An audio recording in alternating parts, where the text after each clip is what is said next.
Have you ever wondered who's the first person athletes rely on when they're injured during the big game? It's not the coach or the doctor. It's the Certified Athletic Trainer, or ATC.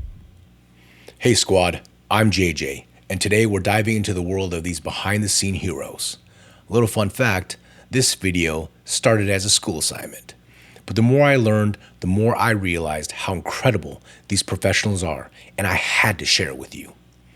Whether you're an athlete, into healthcare, or just curious, stick around and you'll gain a whole new appreciation for what ATCs do. This is JJ Actual. We are Oscar Mike.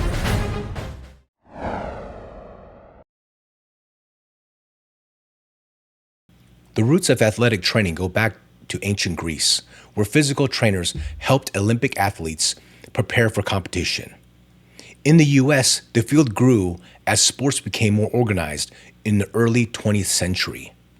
The turning point came in 1950s when the National Athletic Trainers Association, or NATA, I'll refer to them as NATA, was formed to establish standards for education and practice.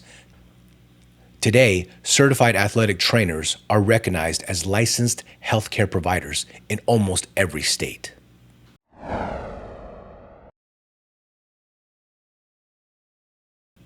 Now, let's talk on how someone becomes an athletic trainer. It's a rigorous but rewarding process. First, aspiring ATCs need to complete a bachelor's or master's degree in athletic training from a program accredited by the Commission on Accreditation of Athletic Training Education, CAATE. But I should note that in my research, I found that more than 70% of ATCs have a master's degree. The coursework includes anatomy, physiology, biomechanics, injury prevention, and emergency care. Students also complete clinical rotations, working with experienced professionals to gain hands-on experience. After graduation, candidates must pass the Board of Certification, or BOC exam. This test evaluates their knowledge in prevention, evaluation, immediate care, and rehabilitation of injuries. Once certified, athletic trainers must meet state licensing requirements and continue their education to stay up to date on the latest practices.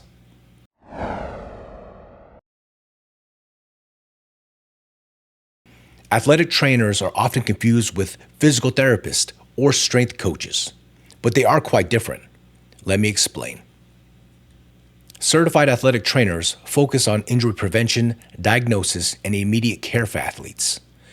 Physical therapists, also known as PTs, and physical therapist assistants, PTAs, on the other hand, specialize in the long-term rehabilitation for patients of all ages, including those recovering from surgeries or illnesses.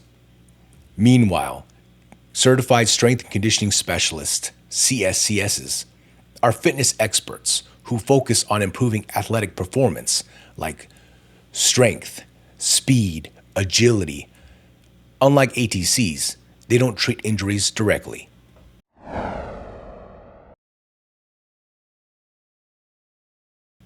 Now, let's dive into what a typical day looks like for a certified athletic trainer. Spoiler alert, it's never boring. During practices and games, ATCs focus on injury prevention by taping joints, monitoring hydration, and teaching proper techniques. They also handle evaluations, assessing injuries on the spot, and deciding whether an athlete can continue or needs further care. ATCs provide treatment, including first aid, rehabilitation exercises, and using tools like ultrasound or electrical stimulation to speed up recovery. Future JJ here. And I wanted to share this clip from the Department of Defense YouTube channel, which I'll put a link to the original video down in the description below. Although this video is a little older relatively, it highlights a Navy veteran that went from the Navy to the NFL as an athletic trainer. James Thomas Collins Jr., and I'm the Director of Football and Medical Services. I'm entering my 31st year in the National Football League and my 29th year with the Los Angeles Chargers. What's up, Jerry? How you doing? Good, good. He and his staff are one of many that help you get out between the lines to perform each and every Sunday. We're healthcare providers.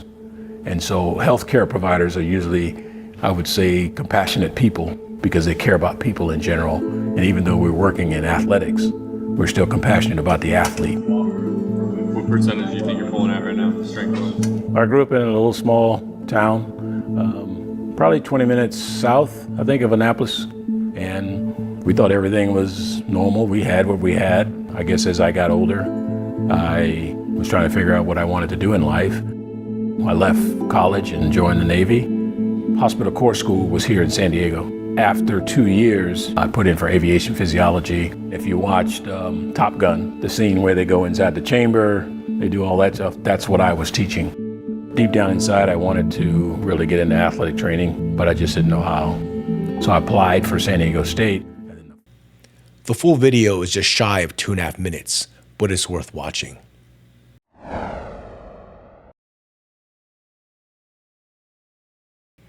Athletic trainers don't work in isolation. They're part of a team. They collaborate with athletes, coaches, doctors, and even parents to ensure everyone is on the same page. Clear communication is key, especially when they're deciding if an athlete is ready to return to play after an injury.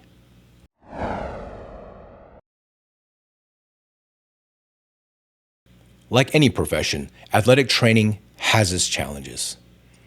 One of the biggest challenges is the emergency decision-making. ATCs must stay calm and act quickly when serious injuries happen. Another is the long hours. Trainers often work evenings, weekends, and holidays. Burnouts can be a concern, especially during busy sports seasons.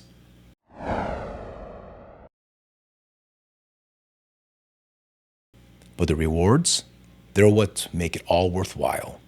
There's nothing more fulfilling than helping an athlete recover from an injury and seeing them return to the sport they love. ATCs also have the opportunity for advancement, like specializing in sports medicine, working with sports teams, or even transitioning into academic or research roles. Another thing to take into consideration when looking at a career field is looking towards the future. Being more specific, the potential job growth.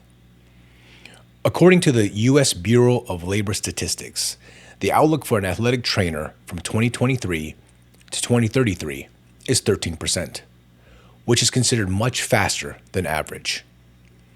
Additionally, the median pay taking it May 2023 is also over $57,000 a year.